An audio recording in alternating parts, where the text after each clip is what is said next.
Hey everyone, it's Ben Hardy here, and in today's video, we'll be reviewing the 2025 Chevy Malibu. Yes, Chevy still builds cars, unlike Ford. Before we get into this video, I want to give a huge shout out and thank you to the Doug Smith Chevy here in Spanish Fork, Utah, for giving me some time with this Malibu. I'll include a link to their website in the description down below. Also include a link to my car buying guide. Let's get into it.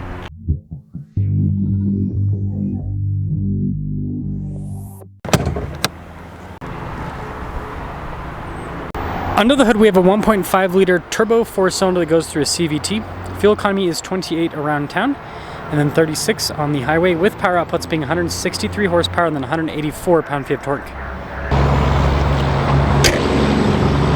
Before I move forward with this review, I do want to mention if you want to see more videos just like this, then I recommend you subscribe because I post content every single day. So taking a look at the hood, you guys can see it's raised there on either side, and then popping down below, nothing too crazy. You got a little turn signal indicator there at the bottom, and the headlight design, it's been the same for quite some time. Got the chrome there on the grille with the darker elements as well, and putting it all together, it's a pretty good looking car. Now our tire wheel setup is 205 by 65 by 16 in the front and over in the rear.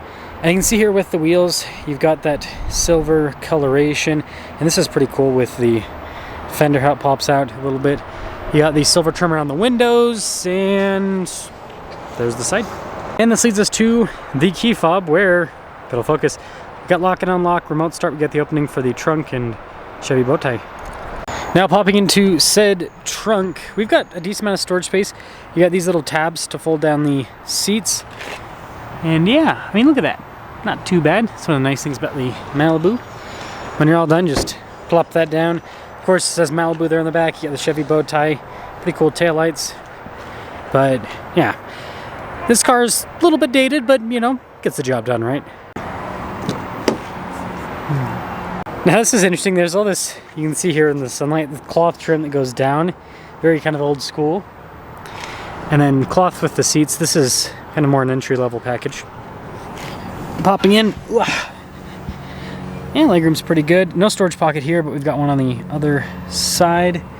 And I actually like this design in the center seats. I think that's pretty cool. And then headroom, solid. Now taking a look at the front door panel, you can see, again with that cloth trim that's all over, and this is not soft touch, but almost looks like it would be. Let's quick look at the mirrors. We've got all of our window controls here in the normal area with the mirror adjustments. And then here are the seats. Again, full cloth.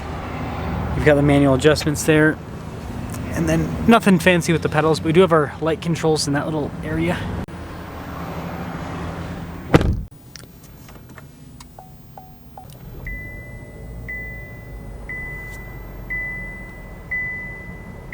Now taking a look at the steering wheel, we've got nice soft touch trim all around. Radio controls on the back of the steering wheel. We've got practical controls like our cruise control. We've got voice command controls, controls for the center as well. And then just traditional stocks there on the back. Speaking of traditional, look at this gauge cluster. I mean, it's got a screen there in the center, but mostly analog, which, cool throwback.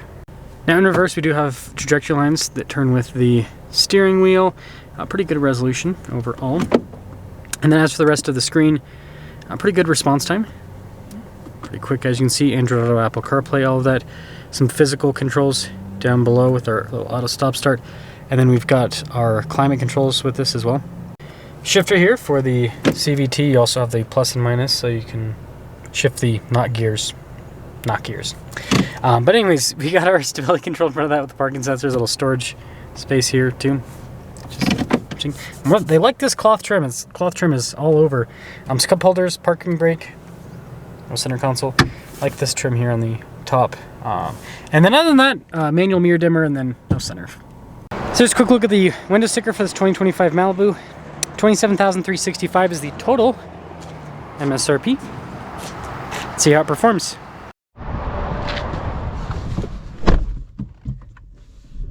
Well, let us set off in the Malibu. Here's visibility, by the way. And the rest of the rear. Pretty good. Pretty good. I will say this is an interesting car in today's world, right? Most manufacturers have decided that they're all in on SUVs. And I mean, especially American automakers. Stellantis, you know, that owns Dodge, Ram, Jeep, Chrysler, they don't really, I mean, I guess, well, no, because Dodge right now just has the Durango and the Hornet. Chrysler right now just has the Pacifica. So they aren't really building cars right now. And then, yeah, Ford got rid of cars quite some time ago, which is controversial, and at the time, and I still think controversial today, right? Because it was just a move for purely profit rather than building stuff that people need. But yeah, Chevy still builds this for the time being, right? Sure, this is going to go the way of the dinosaur in the very near future. It's kind of what's happening with all these, but you know, it's a nice affordable option. So in terms of how it drives, it's pretty dang comfy. I think, you know, when it comes to price point, some of you might be comparing this to the new Chevy Trax, because that's at a similar price point. Now that's obviously going to have a much more exciting theme, is what I'll call it, with the interior and the exterior styling. But this is kind of more, I mean, the screen's pretty modern, but more old school practical, where they've not done too much for the design, which I don't think is a bad thing. Keep going, see where this goes. But yeah, it's pretty much just like a normal mid-sized sedan. And the CVT's not bad. So wouldn't have any complaints about that. You know, one day when I drive through here, I'm sure there'll be someone parked here. Someone will be using one of these buildings. Maybe. Maybe not. Maybe they're just pointless.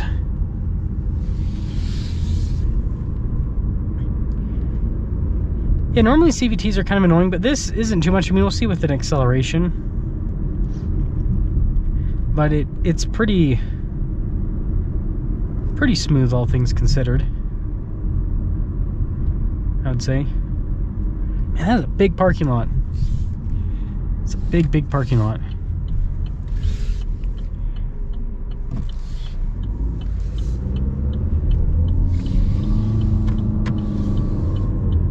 Not too bad. We'll get a real acceleration here. For lease, there you go. They built the buildings and they don't even have one to use them.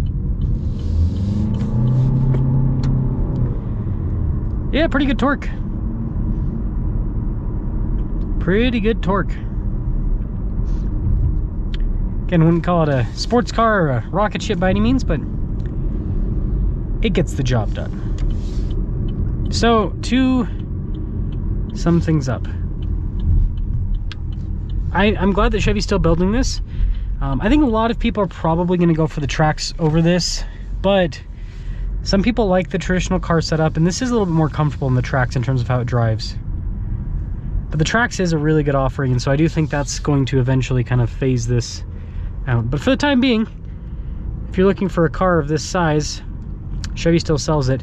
What I will say is, Chevy, if you're watching this, bring back the diesel Cruze. That's what the people really want. We want a 50 mile per gallon diesel car. Those things were so cool. You could get them with a manual too. But just like this will probably go the way of the dinosaur, the Cruze already went the way of the dinosaur. So that's all. Let me know your thoughts on the Malibu.